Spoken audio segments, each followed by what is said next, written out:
Welcome back, my friends, and for those of you that are new, thank you for popping in. I'm Ellie Lee with Ellie Lee Designs. Today I'm going to be bringing you some inspirational DIYs based on some items that I found at Anthropologie. The best part of these projects is that each of them cost under $3 to make, which is a $15 savings from their original prices. So without any further ado, let's get started. This project was inspired by the Essie concrete phone stand that I found at Anthropologie. To make my budget-friendly version of the stand, I began by using some Tumbling tower blocks that I purchased from the Dollar Tree, and I used a total of 14 blocks and glued them together with some hot glue. Now, there was one thing that I didn't quite account for when making this version of the stand, and I'll share that with you in just a moment.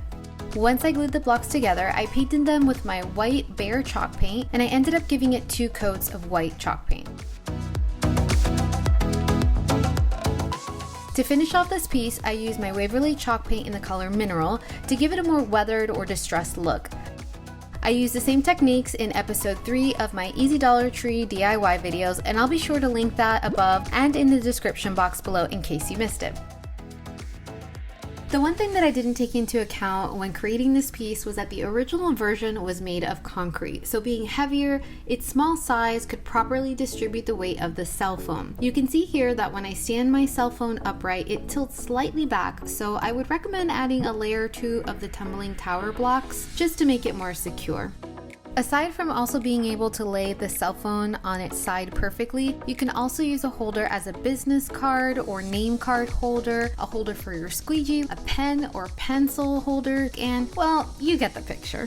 So for my next project, I was inspired by this really cute color pencil note block that I also found at Anthropologie for $18. I began by jumping into Cricut Design Space to create the template that I would use to cut out my note pages. And to save you some time from having to make the template yourself, below I've included the direct link to my project at Cricut Design Space, so be sure to check out the description box below. Once you're in Cricut Design Space, all you have to do is hit the little eye icon on the right side of the screen to hide the version that you don't want to use, as I've included a version with and without the perforation line. Since I don't currently have a perforation blade, I decided to make mine without it. I also duplicated the image several times until I ended up with 5 images. Next, you'll click the Make It button on the upper right hand side and rearrange your images on your cutting mat to make the most of your sheets of cardstock. I was able to fit up to 5 cutouts on each sheet of the 8.5 by 11 inch piece of cardstock that I used and had purchased at Joann for only $5.99.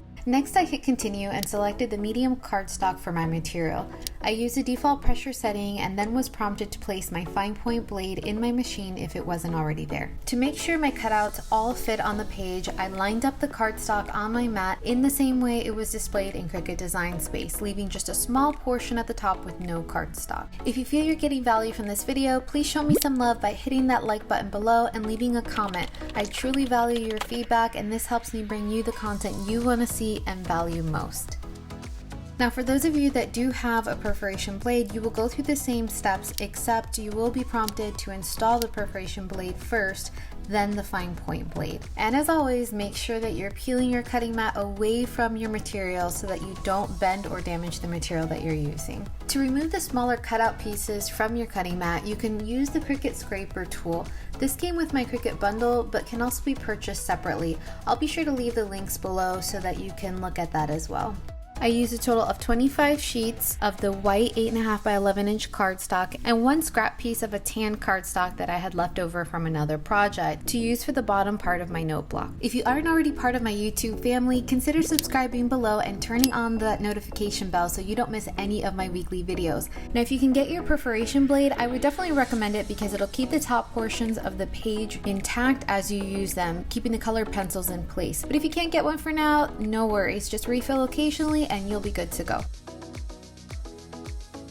All right, my friends, I really hope that you liked my budget-friendly version of these Anthropologie pieces.